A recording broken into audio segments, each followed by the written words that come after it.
Hello students, today's our lesson is sharing our feelings from class 3rd NCERT EVS. We should share our feelings with other people. People who are physically challenged are called differently abled. We should take care of senior citizens and differently abled persons and try to keep them happy. It's our duty. Braille script is a special way of reading and writing used by people who are unable to see. Braille script was founded by Louis Braille, who belonged to France. He is also known as the father of Braille. In Braille script, row of raised dots are made on a thick paper. This script is based on 6 points. It is understood by touching and feeling the raised dots on the paper through fingers. Now, Braille script can also be written by using computer. इस lesson में ये बताया गया है कि हमें अपनी feelings और उनके साथ शेयर करने का मन करता है। सबको मन करता है, चाहे वो ब्लाइंड हो, डेफ हो या फिजिकली चैलेंज पीपल हो। People who are physically challenge are called differently abled. जिनके बॉडी में कोई ना कोई प्रॉब्लम होती है या कोई ना कोई कमी होती है, उनको बोला जाता है differently abled persons. We should take care of senior citizens and differently abled persons and try to keep them happy. हमें हमारे घर के जो बुजुर्ग लोग हैं या अगर आप कहीं बाहर गए हो, वहाँ पे भी अगर आपको कोई सीनियर सिटीजन्स दिखाई देते हैं तो उनका ध्यान रखना ये हमारी ड्यूटी है। इसी तरह से जो डिफरेंटली एबल्ड पर्सन्स हैं, हैंडीकैप पर्सन्स हैं, उनका भी ध्यान रखना या उनको हेल्प करना ये हमारी ड्यूटी है और हमें उनको खुश रखने की कोशिश करनी चाहिए। Braille script is a special way of reading and writing used by people who are unable to see. जो लोग देख नहीं सकते उनके लिए ब्रेल स्क्रिप्ट बनाई गई है। एक तरीका है जिससे वो रीड कर सके और राइटिंग कर सके। Braille script was founded by Louis Braille who belong to France. किसने फाउंड की है ये ब्रेल स्क्रिप्ट? लुइस ब्रेल ने, जो फ्रांस से थे। He is also known as the father of Braille. तो ब्रेल स्क्रिप्ट के उनको क्या कहा जाता है? Father of Braille script. In Braille script row of raised dots are made on a thick paper. तो ब्रेल स्क्रिप्ट में क्या होता है? एक थिक पेपर होता है और उस पे डॉट्स बनाए जाते हैं। डॉट्स की रो होती है और वो रेज्ड डॉट्स होते हैं। This script is based on 6 points. 6 points पे ये बेस होती है। It is understood by touching and feeling the raised dots on the paper through fingers. तो जो ब्लाइंड लोग होते हैं वो इस स्क्रिप्ट को टच करके और फील करके वो समझ जाते कि यहाँ पे क्या लिखा हुआ है। तो इसमें हमारे सेंस ऑर्गन्स का बहुत बड़ा रोल है। Now Braille can also be written using computer. अब ब्रेल लैंग्वेज जो है वो हम कंप्यूटर से भी लिख सकते हैं। Main points to remember are: we should take care of elderly people and keep them happy in every way. Braille is a special way of reading and writing for people who cannot see. We need not feel pity for people who cannot see. They are capable of doing their work on their own. We should be thoughtful towards the blind people. It is possible to recognize something by the sense of touch or by hearing or smelling, even if our eyes are blindfolded. Braille script helps to read by touching and feeling. It was developed by Louis Braille, a Frenchman. Braille can now be written using the computer. जैसे आपको picture में दिखाई दे रही है, ये Braille script है.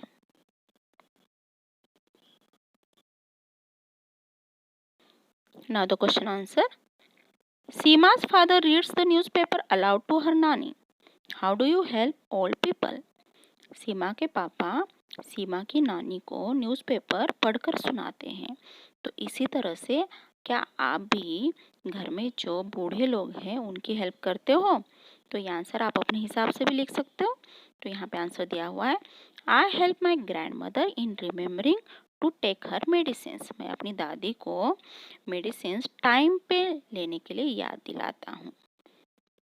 तो इस क्वेश्चन का ये आंसर है कि हमें हमारे घर में जो भी बुजुर्ग लोग हैं उनके हेल्प करनी चाहिए. Now next question, what kind of problems do people have in old age? Old age में कैसे कैसी प्रॉब्लम्स हो सकती है? जब हम बूढ़े हो जाते हैं तो किस तरह की प्रॉब्लम्स हमारे साथ हो सकती है? तो आप इसको इमेजिन कीजिए.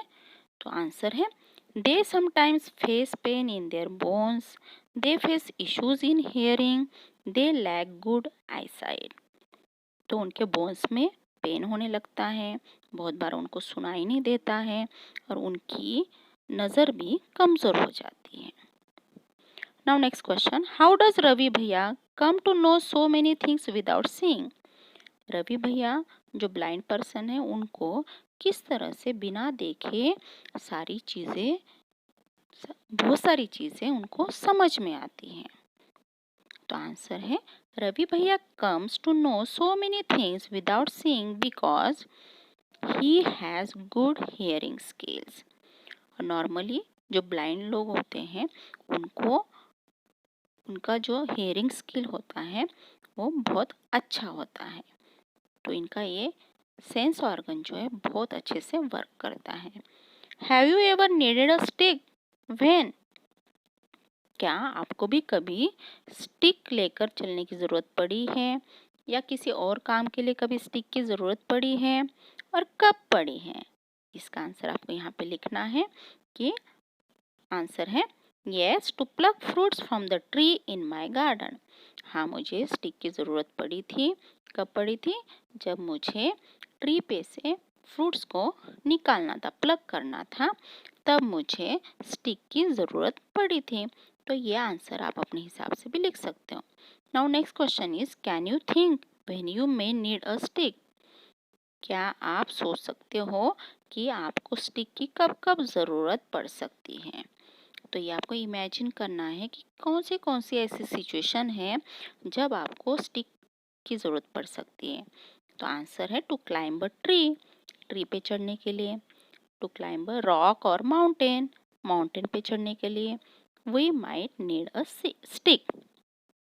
तो इस तरह से ट्री पे चढ़ने के लिए या रॉक या माउंटेन पे चढ़ने के लिए हमें स्टिक की ज़रूरत पड़ सकती है.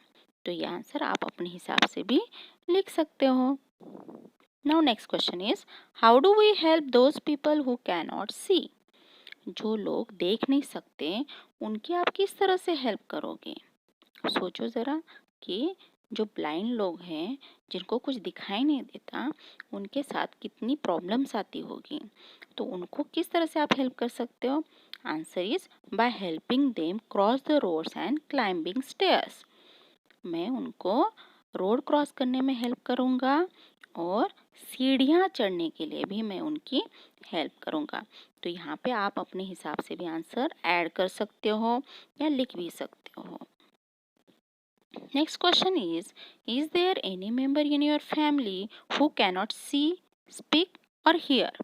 Do you know any such person? How do people help them with their work?